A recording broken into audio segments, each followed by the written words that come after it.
a wiped hard drive looks exactly the same as a non-wiped hard drive. No matter what the barcode says or whatever, it's there. So if something is shredded, it's obviously looking a little different. Early teens, I think it was, that in southern Ohio that did data sanitization by taking hard drives out back and shooting them with a shotgun. The smart speakers and the thermostats and all the smart home devices are working for us and simultaneously threatening us because of the threat of a data breach. Welcome back to the Zero State Podcast and to part 2 of our conversation with R2v3 expert Roger Greive. In this episode, Roger dives into the sustainability aspect of electronics recycling and also discusses how the expanding universe of smart devices is reshaping data security for the future.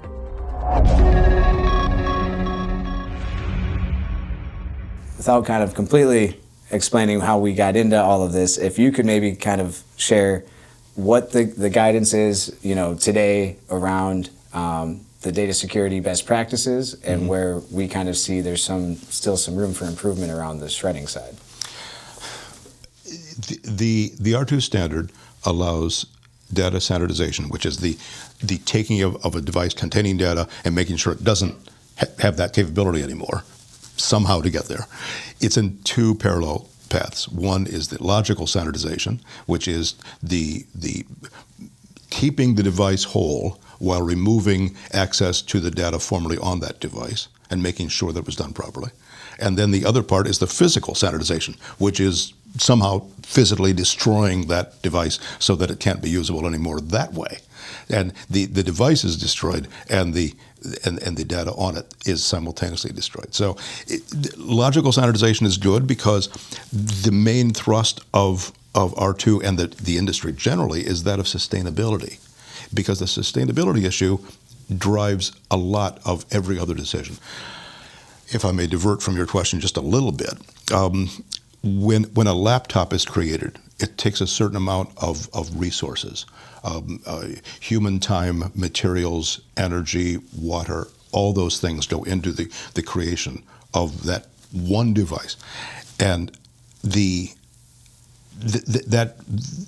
that consumption of all that stuff to be measured, and the carbon impact is a common thing. Everything put together has some impact on the environment. It turns out that 80% of the total carbon impact over the life of that laptop comes from its manufacture. And the rest of its life, it's the remaining 20%. So if that laptop can be reused by a second person, you've eliminated that 80%, and you're diving into that little 20% at the end.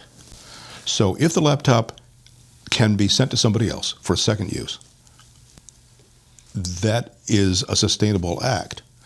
Usually the laptop, in many cases, is perfectly usable. Maybe it's scratched up a little bit, or maybe the operating system is one generation beyond the latest and greatest. But it could be used by a family with a student needing online access that can't afford a new one, or something like that. So that reuse, that 80% expenditure on manufacturing is a driving factor in all this. Same thing goes with a hard drive or an M2 SSD. If you can reuse it after being sanitized and send it on to somebody else, that's much better than having a new one made. So. It is, and it makes me think. I'm always looking at, we have so much history from our users and our perspective of the drives and devices that have been run through WipeOS. And so there's really interesting data that we haven't utilized, frankly, to kind of show some of the things you're alluding to. Okay, well, we've got these many drives of this type or this model, and they had lasted for this many power on hours. I mean, it's one of those things I wish we had more resources to dig in and really, analyze. But again, when it comes back to a little bit of the, policies around the physical destruction stuff, I've always really advocated for, why not wipe it on site before you've moved it, before it's gone anywhere. Now you've got good device details from the internal components, no way to mess that up with scanning a barcode or manually entering anything. It is what it is. And then that should complement the shred process. And it's one of those things that a lot of those that do shredding, I've got relationships with them, and it's quick and easy, and we want to just get it done, and I get that, and I respect it. But it's also one of those like, well, again, it's open to error. There could be missing things. What happens when there's 3 drives that have the same barcode on them, or barcodes are non-legible? I mean, there's just so many little details. So, I mean, from your work and kind of the consulting side of this, I mean, if you walk into a place that is asking for help with this and saying, okay, what is, from an ITAD perspective, best practices from wiping to physical destruction, do you have a number of different options, or is there kind of a step-by-step that you guys kind of like to see as far as a process or procedure for some of that? One of the foundational principles of the R2 standard itself is called the hierarchy of responsible management strategies. And that calls for reuse whenever possible. And then harvesting materials out of a device. And then if everything else is off the table, then it's actually melted down or shredded up or whatever for materials recovery on a more basic level. So keeping that in mind, the idea of sustainability of those devices, going back to the 80% thing again, is the primary concern. So if it's possible to logically sanitize something, then it's good to do so. Sometimes, like with governmental applications or severe healthcare applications or things like that, it's a mandatory physical destruction because it has to be zero error.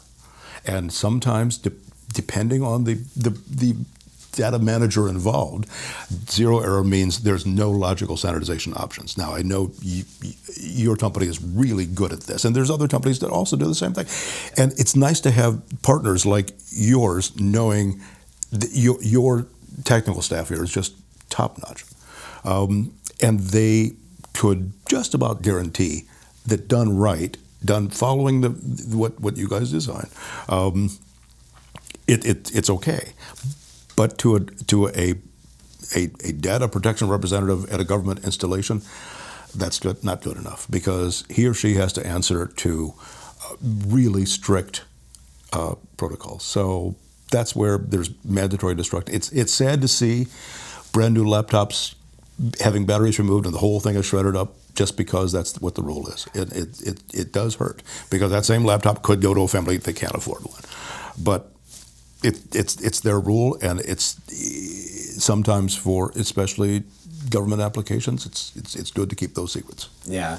Well, and I've got a bit of an agenda of my own these days, because I just had a great conversation with an individual that was a security, whatever title, but was primarily concerned with the company's security. Mm-hmm. And this idea of, and I shared with them, hey, how about you wipe your drives before they leave your facility? You can use our solution to do that, and it will add a layer of tracking and security to it.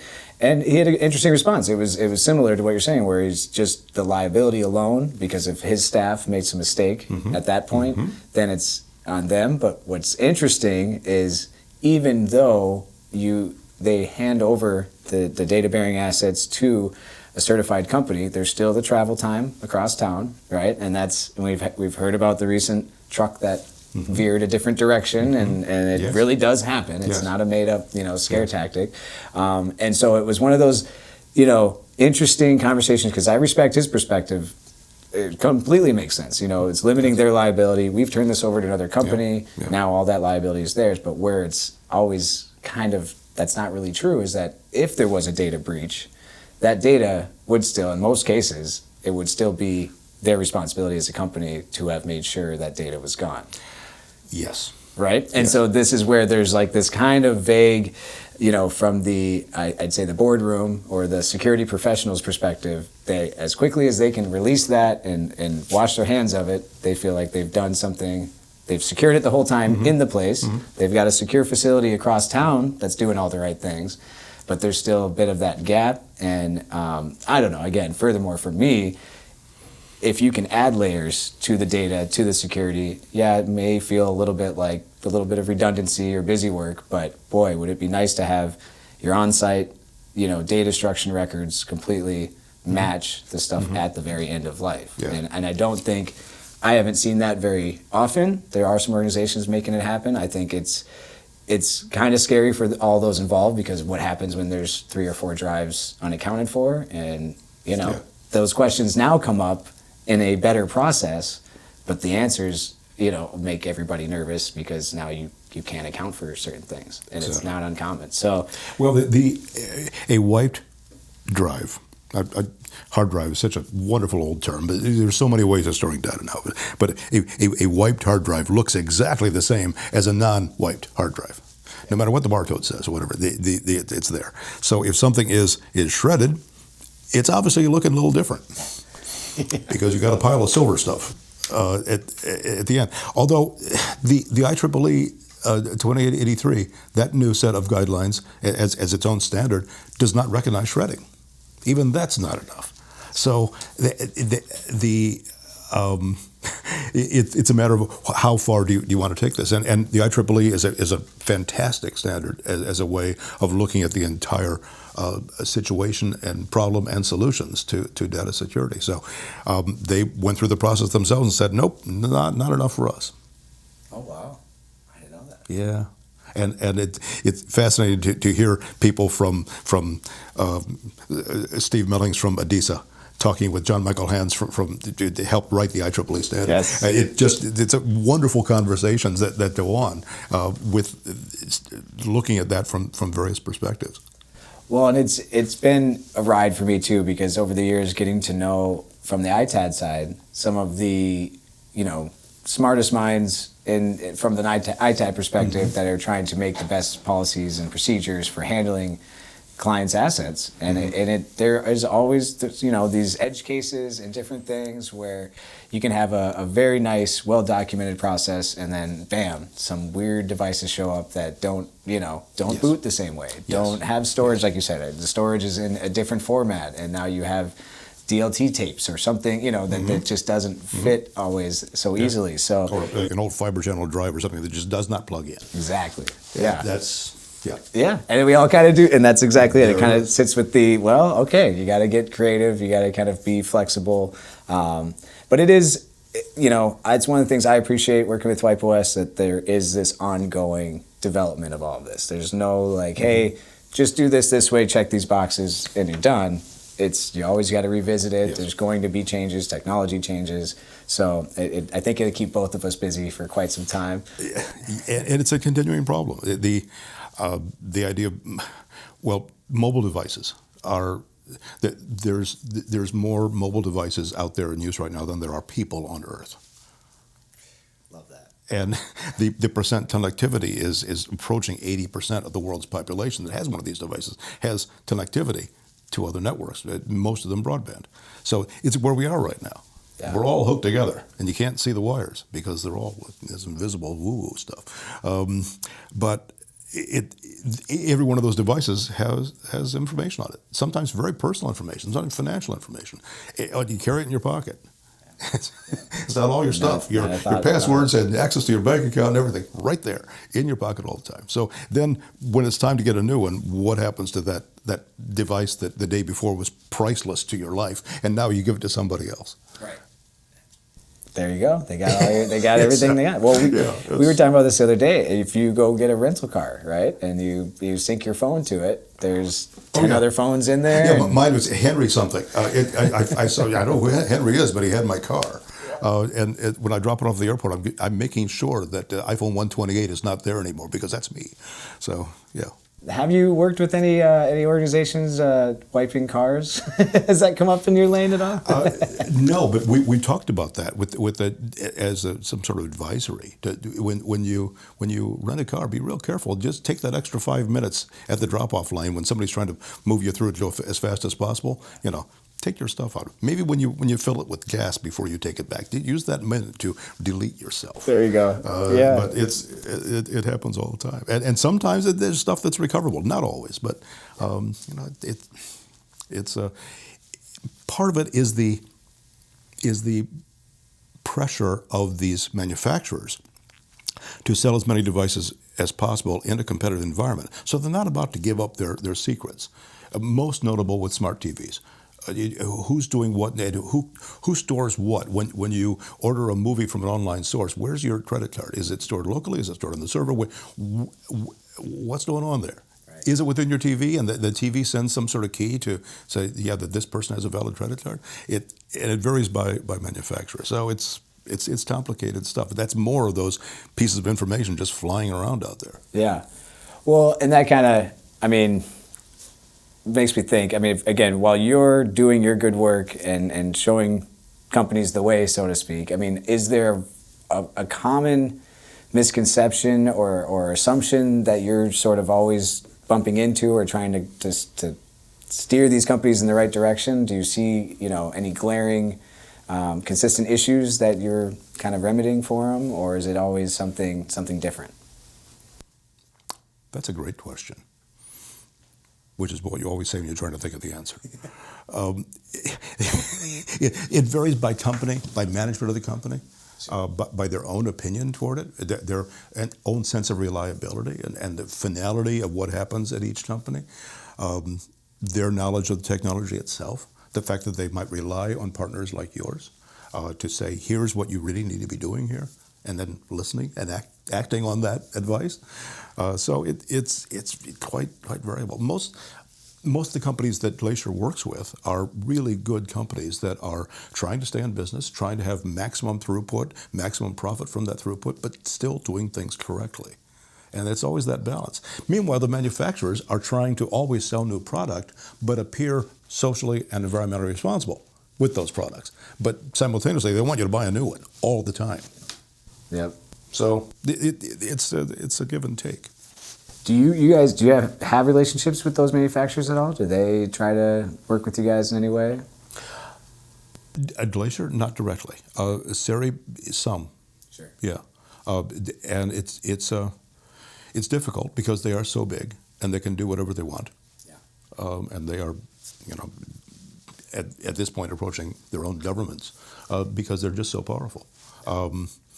So it's one of those things that we realize that if they don't do things properly, it's bad PR for them. They realize it as well. And they want to be seen as being enough of a well-meaning company that people will return business to them next time they need one of these devices, which they want every 3 years. Right. Got to keep it moving. Yeah. Well, I have one more kind of difficult one that I think I don't typically have good answers for when I get asked this question, so I'll just put it out there for you. But we've seen recently, like I said, there are cases in which there are data breaches, right? Companies trying to do things right, or a bad actor gets involved and takes the truck the wrong direction. Do you guys have ways, or I should say, a better way to put this is, what happens if you have a client that says, hey, we've done everything right, and somebody went and did it wrong?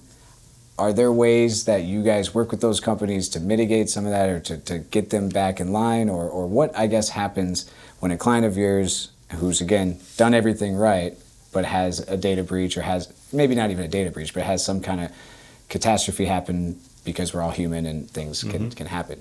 Do you guys have some things to help do the corrective action, or is there any sort of accountability around some of that, or how does that work?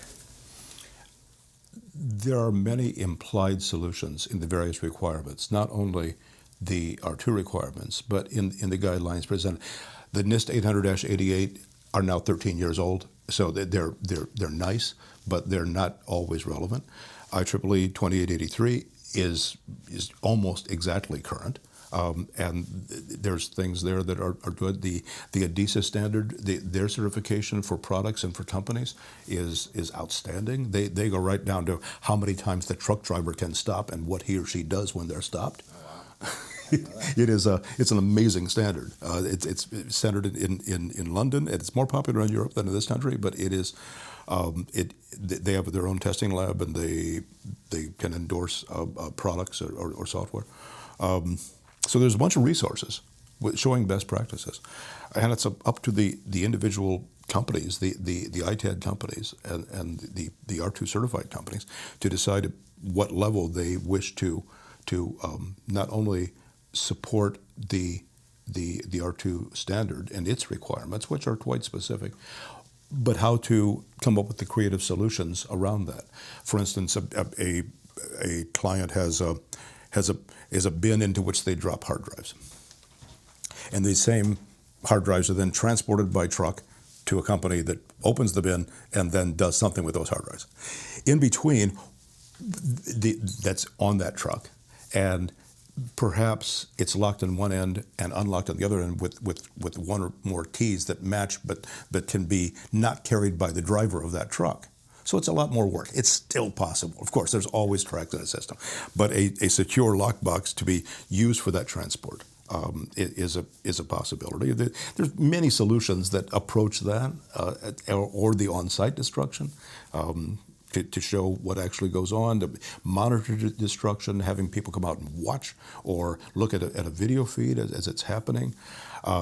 Watching logical standardization is really boring, but you can see the screen and see the progress bars and see that happen. But when you see shred coming out the other end, and those former big devices are now little pieces, that's something you can watch. It's a variable business and regulatory compliance environment that we're all operating in. Well, and I think, and that's why I kind of asked in the sense of it's a difficult question to answer, because there's that thin line between being sort of guidance and consulting and policing and enforcing. Yeah. And that piece, I don't know that there's many resources for that quite yet. I don't know if there are intentions or groups kind of thinking about some of that. But when you do have these catastrophes of when there are breaches of data, mm-hmm. there is that kind of, I feel like anyway from my desk, there's a little bit of like, so now what? And there's a little bit of a slap on the wrist, or hey, it won't happen again, we promise. And that's okay. It's it's part of business. People make mistakes, and there's humans, but there's also bad actors that it's a tricky thing. And I think right now, again, there's a lot of this sort of companies are definitely trying to do things right, but then there's that question of, okay, if and when something goes wrong, what's the penalty, right? What's the accountability? Yeah. Well, there's a story uses it like a scary story to everybody. A major financial services firm, I won't mention them because they've been through enough and they're fixing things, but a major financial services firm entrusted their hard drives to a moving company and not an R2 company. This moving company opened the box of hard drives and they ended up being sold on online marketplaces containing customer data, which was financial. You plug it in and there's somebody else's numbers. Their eventual fines after the lawsuits amounted to about $150 million. Now, a big company like that, it was not that punitive, but it was still significant that they could have spent a very small portion of that $150 million to find somebody reputable who could have done it properly. Right. So that's the environment in which we're operating. Yeah. And the financials of it kind of sometimes take care of the policing that way, I think. So. Yeah, the threat of that happening to a company maybe not that large, but still making the same mistake, it to be just catastrophic. Yeah. So as we sort of look to the future of things, in your crystal ball, so to speak, I mean, what's on the horizon? I mean, I'd say from Roger's perspective, mm-hmm. and not only just Glacier, but industry-wide, as you guys go out and do more of this advising and guidance, are there things that you guys are seeing as good opportunities or challenges that are coming? Yes. The expansion of data-bearing devices into a lot of other things is an opportunity and a threat simultaneously. The fact that your refrigerator knows a lot about you and is often a portal to your home Wi-Fi network is a little bit terrifying, but it's also very convenient. Yeah, I know when to get that milk. And the same board in that refrigerator that allows family discussions to take place, it goes back to the Wi-Fi, and then it's complicated. But again that expansion of devices in our homes.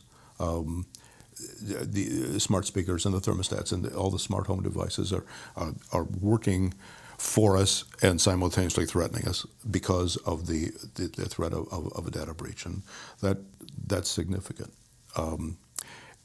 What to do with those devices once they reach the end of their life is the end of our business. So how much of that contains information? How do you get to it? How do you sanitize it?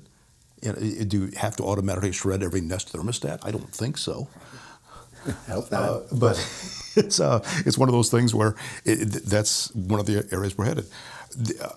SERI does not currently cover within the R2 standard things like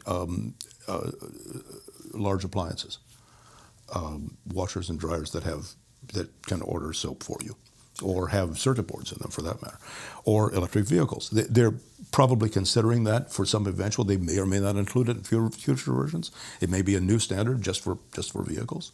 Who knows? But all those things. I drive a hybrid that my son calls the iPhone I can drive. It has got so many things in it to assist my driving and to connect to Wi-Fi and to navigate and to report diagnostics back to the manufacturer and all those things. They're all circuit boards, and they all contain information, and it's all going back and forth all the time. So there's that. So, and then on the horizon, there are things like quantum cryptography that could upset everything. AI is off to one side, but the quantum computing aspect is one that is developing, and it's not right now, but it's not that far off, and that could. The idea of encrypted disks could be a thing of the past. Yeah. Yeah. Which will really mess a lot of people up. Oh, but that'll make things difficult for what we're up to. But nothing ever lasts forever. Yeah, I don't mean to end with a scary story or anything, but that's it is on the horizon. Yeah. And fortunately, like the R2 standard started with R2 2008, and it was mostly about recycling. And then R2 2013 was a little bit more about data and about reuse. And now R2v3 is all about data and reuse. And recycling is part of it, but nowhere near the central part of it like it was when the first version of the R2 standard came out. So these things evolve. Yeah. So, and hopefully we do too. Well, you certainly have. I mean, in the years I've known you personally and watched you professionally, kind of grow through the different organizations. It's always been not only interesting but educational to talk with you, and it truly is one of those things that it helps me to kind of understand better the work we're doing, put some perspective in that. And a lot of times I fall into a consultant sort of chair by accident, and it's nice to know I can align with some of the stuff that you and the good work that Michael does with Glacier and the things that you guys are doing, and know that I'm not sort of just making it up, and that we have these best practices and ideas. You certainly do, and WipeOS is one of our partners in this, and it's just it's good work being done in this industry, and thank you. And it's a far cry from the company back in the early teens, I think it was, that in southern Ohio that did data standardization by taking hard drives out back and shooting with a shotgun. I mean, you can't be amazed how many people have told me they almost prefer to do that. But then it's fun, especially like a Friday afternoon. But it's not really good data standardization practice. Yeah. So the neighbors get a little annoyed too. Yeah, shotguns. But no, it is great, and I do think there's a lot of good momentum in the right direction. Yeah. It's that those practices are unheard of these days. I mean, people may joke about it, but nobody's, at least in a professional way, doing their data destruction just by smashing with drives and hammers or drilling holes. And some of that. Those were the days. Those were the days, yes. Although there are some solutions out there that I know of that do drill holes, but in a smarter way. They find the right spot and just target that. Directly into the one chip that contains that. Those are good solutions. But in a hard drive, not so much. Yep. Yeah. Well, very good. Well, appreciate your time today. This is a great discussion. I think, again, we'll continue this, and I know your organization complements ours very well. So as we continue to try to do more in the educational and sort of guidance side of things, I hope to continue to use you guys as a resource as well. Josh, it's always nice to talk with you. Awesome, Roger. Thank you, sir.